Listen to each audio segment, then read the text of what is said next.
সত্যি মা, আমি সত্যি বলছি, ওই লেবু গাছটা আমার সাথে কথা বলেছে। আরে এক কথা কতবার বলবি? চল এবার খেয়ে দিয়ে পড়তে বসবি। আচ্ছা যাচ্ছি, তবে আমি যা বলেছি তাই সত্য।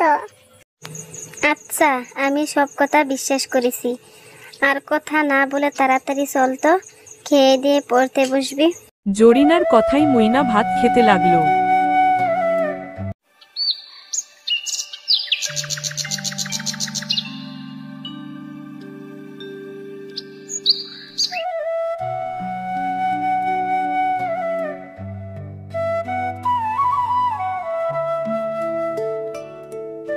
আশ্চর্য, তাহলে কি আমি ভুল? গাছটা কথা বলতে জানে না?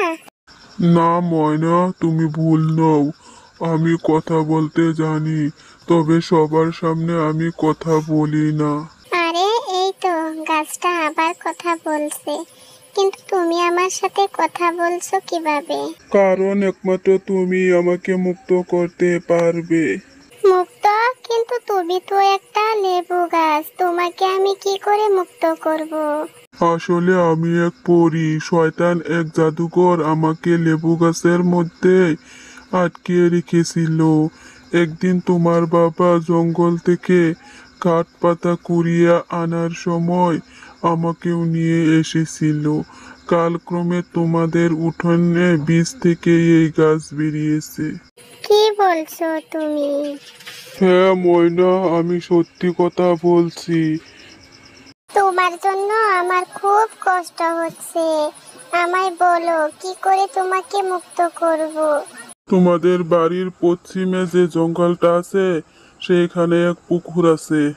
তুমি যদি একবার ওই পুকুরের পানি এনে লেবু গাছে ঢালতে পারো, তবেই আমি মুক্ত হব।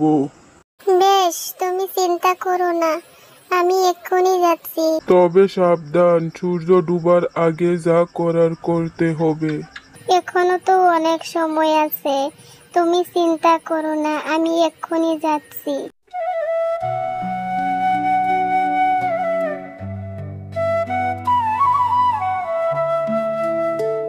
ওই তো পুকুর, তাড়াতাড়ি বালতি ভরে পানি নিয়ে যেতে হবে। যা করার মা আসার আগেই করতে হবে আমাকে।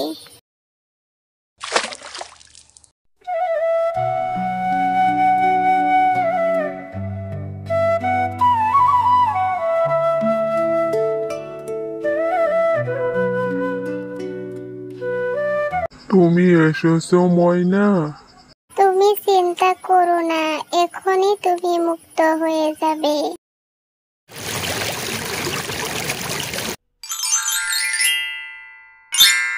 এ কি, তুমি তো দেখি সত্যিকারের পরী।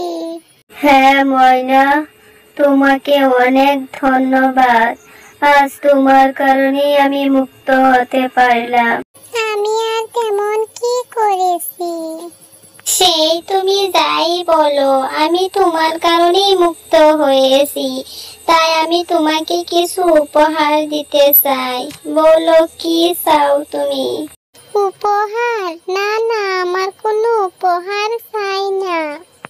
বেশ, তাহলে তোমাকে সোনার কলস দিতে পারি, না হলে অর্থ সম্পদ যা তুমি চাইবে। না না পরি, আমার কিচ্ছু চাই না। মা বলেছে লোভ করে নয়, পরিশ্রম করে যে কোনো পাওয়াই মূল্য। তুমি আর তোমার মা অনেক সৎ, কিন্তু তাই বলে তোমাদের খালি হাতে ছেড়ে চলে যেতে পারি না। বেশ, তুমি যখন কিছু নিতে চাইলে না, তাহলে তোমাকে আমি আমার মন থেকে কিছু উপহার দিয়ে গেলাম। এই বলে পরী তার জাদুর অন্ত ঘুরাতে লাগলো। সাথে সাথে গাছে সোনার লেবুয়ে ভরে গেল। এই উপহারগুলো তোমাদেরকে দিয়ে গেলাম, এগুলো বাজারে বিক্রি করবে, তাহলে তোমাদের আর অভাব থাকবে না। তোমাকে অনেক ধন্যবাদ পরি। তাহলে ময়না, আমি এবার আসি।